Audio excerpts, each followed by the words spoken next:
আল্লাহ তাআলা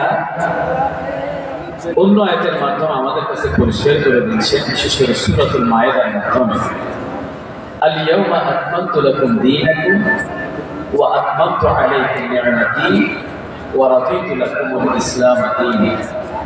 আজকে তোমাদের জন্য আমি ইসলামটাকে পরিপূর্ণ করে দিলাম, তোমাদের জন্য ইসলামটাকে আমি পরিপূর্ণ করে দিলাম। সেটা হলো ঈমান। আর বাহ্যিকভাবে প্র্যাকটিসিং মুসলমান, আমার বাহ্যিক লেবাস, সুরত, আমার কর্ম সবকিছু দেখার মাধ্যমে আমার পরিচয় হবে আমি একজন মুসলমান। সুবহানাল্লাহ।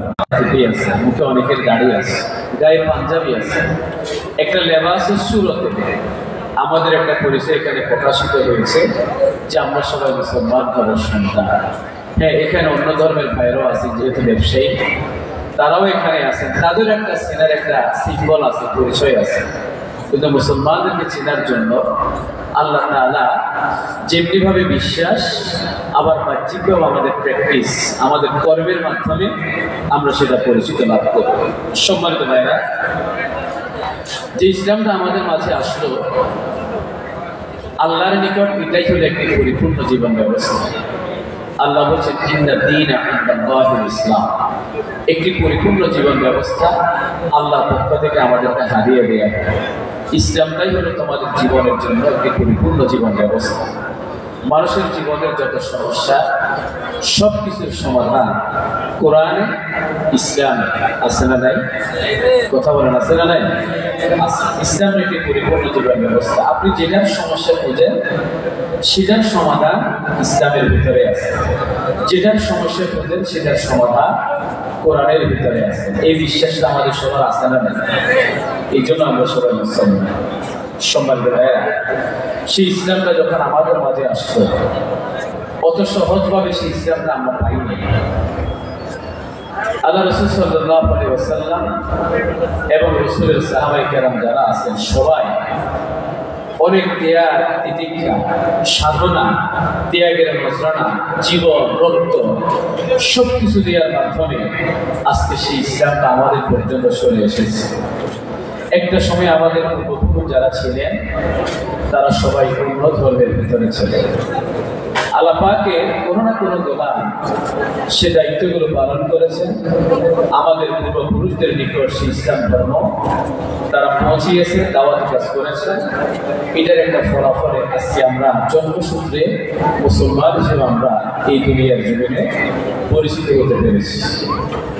সম্মানিত ভাইরা, আপনারা একটু সামনের দিকে আগে আসেন, একটু সামনে চলে আসেন, আমার কাছাকাছি আসেন। আমি আপনাদের মাধ্যমে বাকি ভাইদেরকে অনুরোধ করব,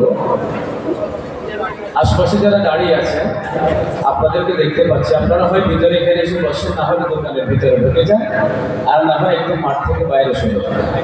এত সুন্দর একটা আয়োজন করেছে, আপনারা ওখানে দাঁড়িয়ে আছেন, ওই এখানে চলে আসেন, না হলে মাঠ থেকে বের হয়ে নদীতে চলে যান, একটু অসুবিধা হয়। আর কেউ যদি উঠে যাবে সেটা এখন উঠে যান, পরবর্তীতে আর ওঠানামা করা যাবে না, যেহেতু সলাতুল ইশরার সময়টা আসলে খুবই অল্প সময়। এই সময়ের ভিতরে আমাদের সংক্ষেপে গুরুত্বপূর্ণ কয়েকটি কথা আমাদের বলতে হবে। যদি আমরা একটু মনোযোগী হই তাহলে অনেক কিছু বুঝতে পারবো, যদি অমনোযোগী হই তাহলে আমাদের অনেক কিছু বোঝা যাবে। আলহামদুলিল্লাহ, যদি বলি আলহামদুলিল্লাহ।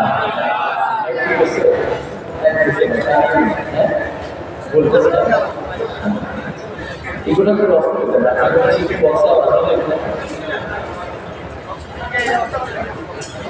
ভোল্টেজ না জানলে কি করা হবে? জেনারেটর যিনি আছেন আপনি একটু মাইকের সাউন্ডের কাছে একটু আসেন তো, জেনারেটর একটু কম।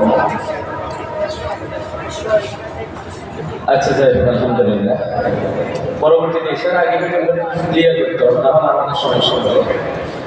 সম্মানিত ভাইরা, আল্লাহ বলছেন ওয়া ইয়াবতাগি গায়রাল ইসলামি দীনান ফালা ইউকবালা মিনহু, ইসলাম ছাড়া অন্য কোনো কিছু আল্লাহর কাছে গ্রহণযোগ্য, অন্য কোনো ধর্ম আল্লাহর কাছে গ্রহণযোগ্য। আল্লাহ বলছে যদি অন্য কোনো ধর্মের ভিতর, অন্য কোনো বিষয়ের ভিতরে ইসলাম ছাড়া অন্যান্য মতবাদ, অন্যান্য বিশ্বাস, অন্যান্য মত পথ যা কিছুর ভিতরে থাকবে, আমার আল্লাহ বলছেন তারা ক্ষতিগ্রস্তদের কাতারের ভিতরে থাকবে। কেমন ক্ষতিগ্রস্ত? আখিরাতের জমিনে সেটা আমাদের জন্য ক্লিয়ার হয়ে যাবে। আপনাদেরকে আমি একটু প্রশ্ন করব, আখিরাতের একটা ফয়সালা, আল্লাহর সামনে হাজির হওয়া একটা সম্ভাবনা, আবশ্যিকতা, বাস্তবতা আখিরাতের জমিনে আছে না নাই? জোরে বলেন আছে না নাই? মানুষের তিনটা দলে বিভক্ত হয়ে যাবে। আসহাবুল ইয়ামিন ডানপন্থী, আসহাবুশ শিমাল বামপন্থী, আল মুকাররাবুন কিছু ব্যক্তি থাকবে আল্লাহর নৈকট্য হাসিলকারী বান্দা, যারা দুনিয়ার জমিনে নবী এবং রাসূল, শুহাদা, সালেহীন, আল্লাহর নেককার গোলামগুলো আল্লাহর নৈকট্য হাসিলকারী বান্দা হিসেবে আল্লাহর ডান পাশে অবস্থান করবেন। জোরে বলে সুবহানাল্লাহ। আর দুইটা গ্রুপ হলো, একটা হলো ডানপন্থী, আরেকটা গ্রুপ হলো বামপন্থী। একটা হলো আসহাবুল ইয়ামিন ডানপন্থী, আরেকটা হলো আসহাবুশ শিমাল, তারাই হলো বামপন্থী। ডানপন্থী যারা আছে তাদেরকে আল্লাহ তাআলা ঘোষণা করবেন, তোমরা সবাই সরাসরি জান্নাতের দিকে চলে যাও। সুবহানাল্লাহ। এদের কোনো হিসাব নিকাশের দরকার হবে না, বিচার কার্যক্রমের দরকার হবে না। এরা সবাই দুনিয়ার জমিনে গ্রহণ করলো লা ইলাহা ইল্লাল্লাহ মুহাম্মাদুর রাসূলুল্লাহ। এদের আখিরাতের জমিনে হিসাব নিকাশের দরকার হবে না। আল্লাহর প্রতি তাদের বিশ্বাস পোষণ করার কারণে, ইসলাম ধর্মটা পালন করার কারণে, নবীকে নবী হিসেবে গ্রহণ করার কারণে, নবীর আলোতে বিধান কোরআনটাকে জীবন বিধান হিসেবে গ্রহণ করার কারণে আখিরাতের জমিনে নেক আমল করে তারা যখন যাবে, তাদের বিচার কার্যক্রমের দরকার হবে না। আল্লাহ তাআলা তাদের উদ্দেশ্যে ঘোষণা করবেন, যাও আমার দয়া মহব্বত ভালোবাসা নিয়া তোমরা সবাই জান্নাতের ভিতরে ঢুকে যাও। আসহাবুশ শিমাল যারা আছে তাদেরকে আবার দুই দলে বিভক্ত করা হবে। একটা দলের ভিতরে থাকবে দুনিয়ার জমিনে কালেমা বিশ্বাসী কিন্তু গুনাহগার তারা। আরেকটা গ্রুপ হলো দুনিয়ার জমিনে ইসলামটাকে ধর্ম হিসেবে যারা গ্রহণ করে নাই, ওই ইসলামের উপর ইস্তেকামত থাকে নাই, নিজেদেরকে মুসলমান হিসেবে দুনিয়ার জমিনে পরিচিত করতে পারে নাই, ওই মুসলমান হিসেবে আখিরাতেও যেতে পারে নাই।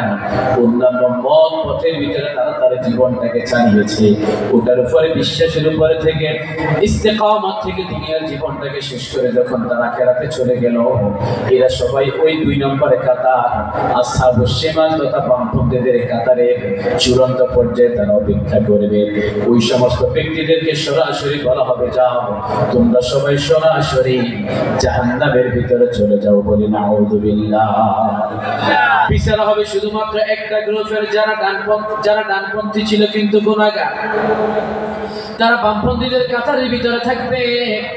দুনিয়ার জমিনে ইসলামটা তারা পেল, নিজেদের পরিবার থেকে রাষ্ট্র পর্যন্ত সব জায়গায় ইসলামকে বাদ দিয়ে দুনিয়ার মানুষের মন গড়া মতবাদ নিয়ে দুনিয়ার জমিনে চলেছিল। যারা ইসলামটাকে বাদ দিয়ে দুনিয়ার জমিনে মানুষের মন গড়া মতবাদ নিয়ে তারা চলেছিল, ওই সমস্ত ব্যক্তিগুলো বামপন্থীদের কাতারের ভিতরে থাকবে। তাদের বিচারের কার্যক্রম আল্লাহ তাআলা শুরু করবেন। আল্লাহ বলবেন তাদের উদ্দেশ্যে, ইকরা কিতাবাক, পড়ো তোমার আমলনামা, কাফা বিনাফসিকা আল-ইয়াওমা আলাইকা হাসিবা, আজকে তোমার হিসাব দেওয়ার জন্য বান্দা তুমি নিজেই যথেষ্ট। দুনিয়ার জমিনে যারা ইসলামকে বাদ দিয়ে অন্য মত পথের ভিতরে বিশ্বাসী ছিল, আল্লাহ তাআলা যে ধর্মটাকে পরিপূর্ণতা দান করলেন, সেই ধর্মকে বাদ দিয়া দুনিয়ার মানুষের তৈরিকৃত মতবাদের ভিতরে যারা ইস্তেকামত ছিল, অথবা যে ধর্মগুলো পূর্বে আল্লাহ তাআলা পাঠিয়েছে সেগুলোকে পরিবর্তন সাধন করে, বিকৃত করে, উল্টো পাল্টা করে সেগুলোর উপর ইস্তেকামত থেকে ছিল, আল্লাহ তাআলার ভাষায় আখিরাতের জমিনে তারাই হলো ওয়া হুয়া ফিল আখিরাতি মিনাল খাসিরিন। আখিরাতের জমিনে তারাই হবে ক্ষতিগ্রস্তদের অন্তর্ভুক্ত।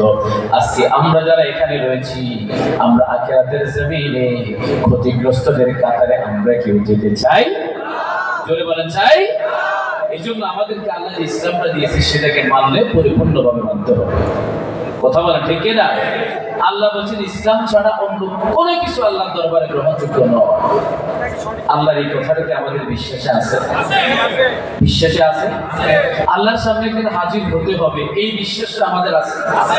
জান্নাত জাহান্নামে নির্ধারিত দুটি জায়গা আছে, সেগুলো আমাদের বিশ্বাস আছে। আরশের ছায়া আমরা পাবো, এই বিশ্বাসটা আশাটা আমাদের আছে। মাথার কাছে বান্দার সূর্যটা চলে আসবে, এই বিশ্বাসটা কি আমাদের আছে?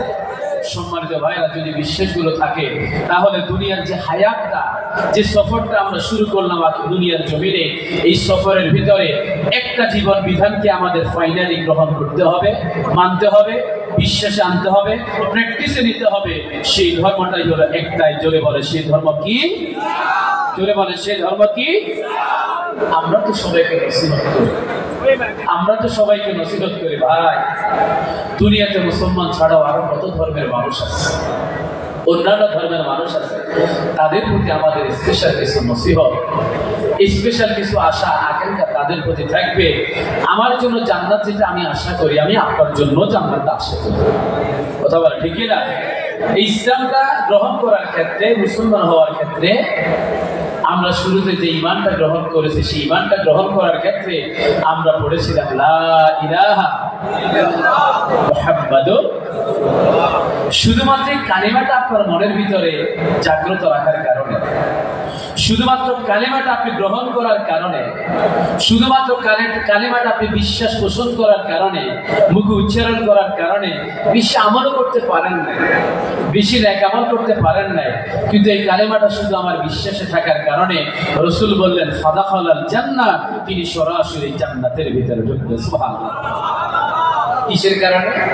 শুধু আমরা গ্রহণ করেছি লা ইলাহা ইল্লাল্লাহ মুহাম্মাদুর রাসূলুল্লাহ।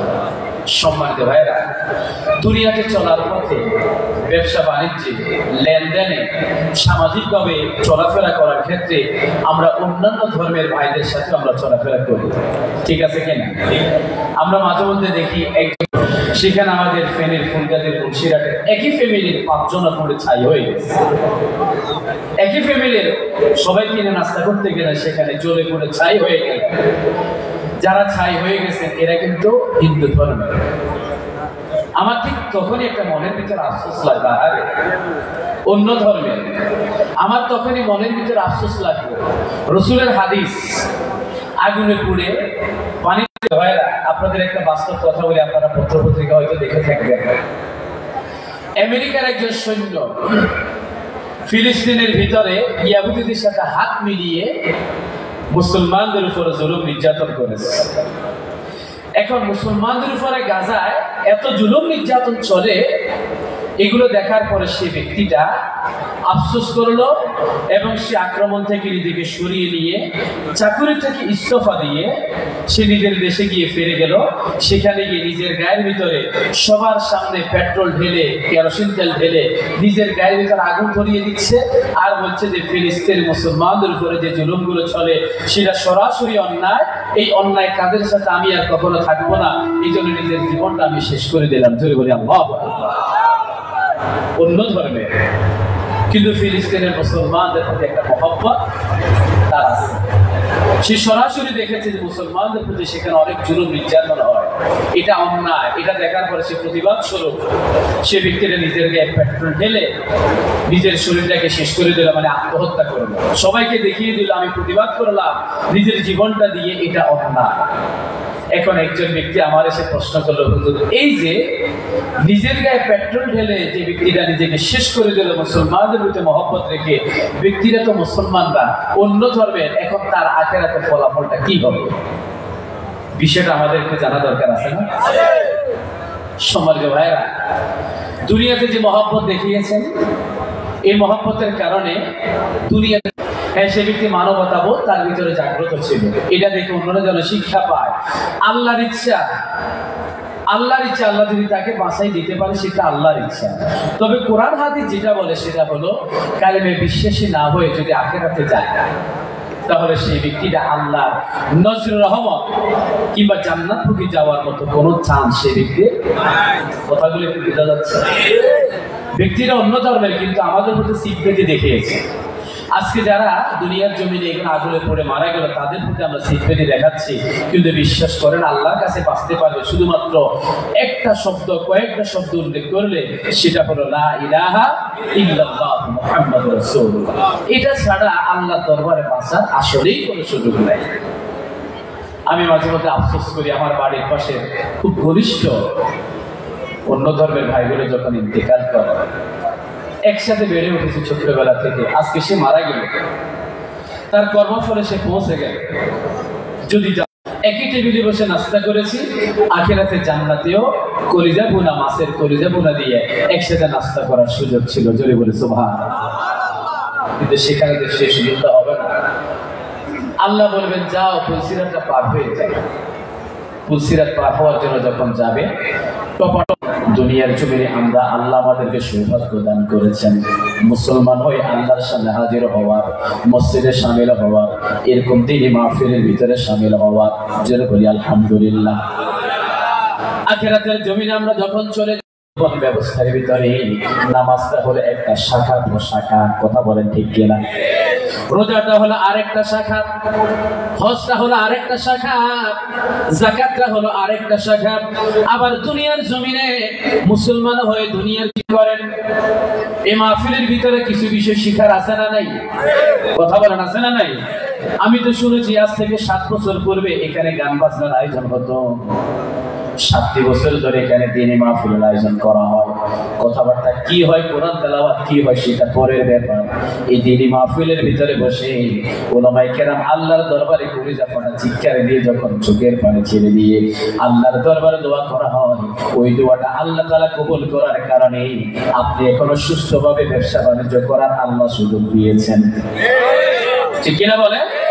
আপনার ব্যবসা বারাকা দেওয়ার ব্যবস্থা আল্লাহ করে দিয়েছে, কারণ এখানে হক্কানি রব্বানি উলামায়ে কেরামের পদচারণা অ্যাভেলেবল হয়ে গেছে।